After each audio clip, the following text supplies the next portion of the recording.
So what is up, guys? Nick here, helping you to master your technology, and welcome to my iPhone XR update. Now, about 1 week ago, I told you I would make this my driver, and I did. Now, the iPhone XR, first thing I want to talk about is, my experience using the battery life. So in this challenge, I found that I was getting right around 3 to 5 hours screen time. Mind you, I am on beta 2 iOS 15, so I don't think the battery life is as good as it could be, but at this point I took the screenshot at 10:20 p.m. You can see we did have 3 hours 27, and I was on low power mode even, so it's not amazingly great here.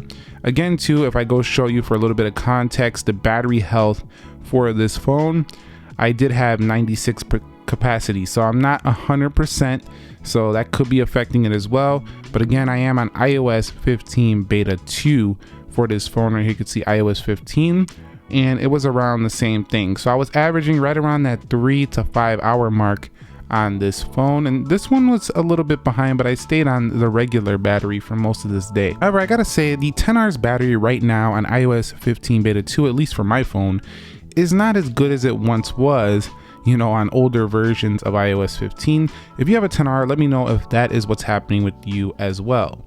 So I want to talk about this phone's experience in comparison to what I came from, which was the 12 Pro Max. Again, this is not the main phone I'm going to stick with. It was just a challenge to see what is it like to use now after I've tried out and used these newer phones and I'm no longer on this older phone.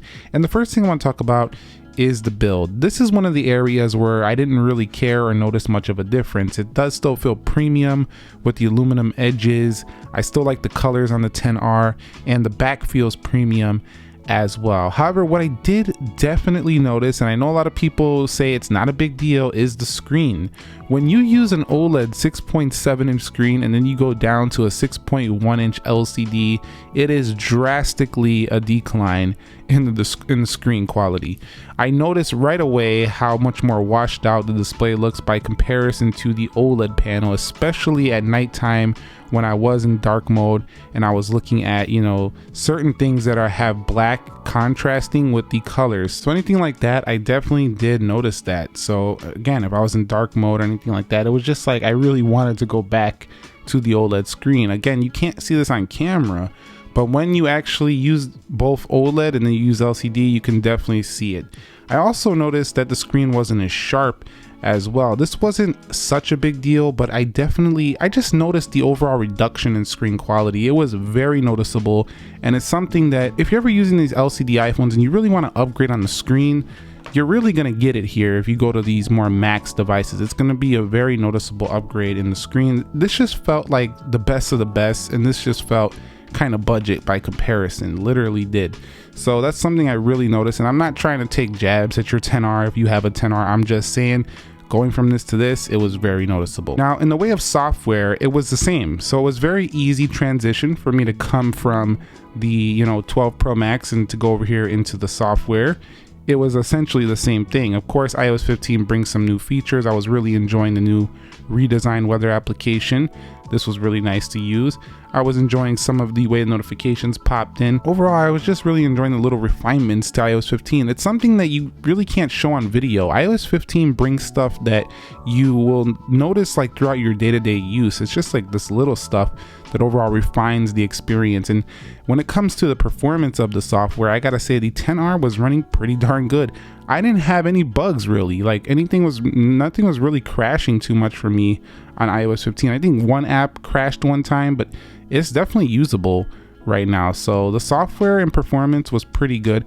I will say that I noticed that it's not as snappy. So even though you have the A12 CPU, it doesn't really portray in the speed test because we're just opening up applications and stuff all the time. I noticed when using my 12 Pro Max, it was just much snappier overall experience. And it's something that, again, it's really hard to see in the speed test, but in the real world, it definitely was, much more snappy, and I was missing how quick it was just flying through everything. So the A14 definitely has a lead, a noticeable lead over something like the XR or even maybe the iPhone 11. Maybe I'll do the 11 challenge next.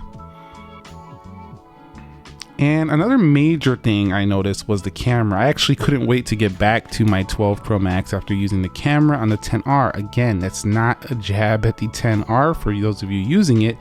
I'm just saying that as someone who really enjoys photography, having a single camera was a major step back for me. I really enjoy not having to really think about, having any type of camera with me. With this phone, I kind of thinking about I want a couple more lenses, because once you get used to this ultra wide and once you get used to the telephoto, it's kind of hard to not have those features, because you kind of get used to using them and your brain starts to adjust to like, oh, I could take a wide angle photo. Oh, I could take, a telephoto photo. With the 10R, I was just subjected to one photo. In addition to that, I will say on this 15 beta, the pictures aren't turning out as clear. It's like the phone's not processing them quickly enough. They don't look as clear as on official versions. So I was having a little bit of issues with that. I wish I was seeing better results on my 10R. So I'm not saying that there's a bug in there. I'm just saying the pictures didn't process every time. I had to take the photo like twice sometimes for it to clear up. So there was a little issue with that for me going on for the 10R as well. Carrying this phone around though was nice. It was nice and light, like compared to the 12 Pro Max. It felt like a nice step down in terms of size. I will say though, that I did miss the bigger, everything just being blown up on the 12 Pro Max. I kind of missed that. So things started to feel a little bit small. However, some people think this is too big in the iPhone 10R. Try using this right here. This is a massive phone right here in the iPhone 12 Pro Max. And the iPhone 10R reminded me of the scale of phone I was actually using over here in the 12 Pro Max. So 10R definitely, felt a lot smaller than using that phone right there, but still not small, if you know what I mean. It's kind of an in-between kind of size right now. In terms of the audio, I was fine with that, like listening to music and stuff like that. I was totally fine on that front. I didn't really care much or think much about that. I will say that my experience with the phone calling was pretty decent. I was getting pretty decent signal strength and stuff like that. Not outdoing my 5G. I wish it was a little bit quicker out and about, but nothing majorly wrong or anything like that. Face ID experience over this challenge was essentially the same as using any other iPhone. Of course, it's not gonna work on the camera because the camera's blocking my face, but definitely I would say that was very smooth as well. The buttons on this phone felt very tactile, so I felt like I was using, something very, nice and sturdy with the buttons and stuff like that. In addition, I really kind of missed having this very comfortable curve here. I think the iPhone 10R and the 11 Pro series, they just kind of fit better in the corner of your palm. It was more comfortable to hold than the iPhone 12 Pro Max right here with the sharper corners. Although it didn't feel as premium, definitely a little bit more comfortable to hold this phone day to day. So overall, that's pretty much it. That's what I learned about this phone throughout the week experience. Now, I do talk about how this is a great pickup use, and I still feel like it is, but there are some major sacrifices I learned throughout this challenge going with this phone right now. And the major ones are the camera, because the camera, while it does shoot very good photos and videos in 4K 60, it's hard to beat the video on this phone. It's just that there's so many phones that have multiple lenses that this phone is just not super fun to use anymore with the camera. It's just kind of basic. It feels very basic with the camera right now in 2021 on the 10R after using it. That's what I really felt like with this device. Then I will say that the LCD screen on here, there's just so many better screens, especially if you're looking for an iPhone. You could just get an 11 Pro that has the OLED display. An iPhone XS has the OLED display, same processor. I probably would pick the XS over this just because of the display. After using this for a week, it's just so noticeable when you come from an OLED. And the battery life is definitely suffering compared to when I first got the 10R. I remember this phone would easily stretch 2 days. It was one of the best battery life phones I've ever seen. But I think the iPhone XR overall, in terms of the software and performance, has held on very well. That's where it really shined. That was the star of the show for the XR for me. I think the hardware on the XR is definitely aging a little bit faster because they decided to go with a single camera. Every phone maker is putting out multiple cameras on their phones.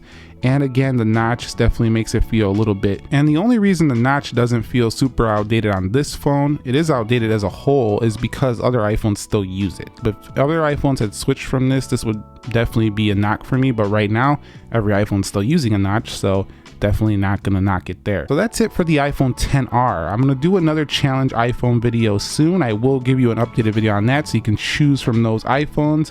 But yeah, that's what I've experienced, and that's my update on the iPhone XR for summer of 2021. Let me know if you have a XR, which color, if you're gonna pick one up, and what you experience with it here. If you found this video helpful, entertaining, informing, do me a favor, click that like button for me, subscribe for more. Nick here, helping you to master your technology. I will catch you all in the very next episode, and peace.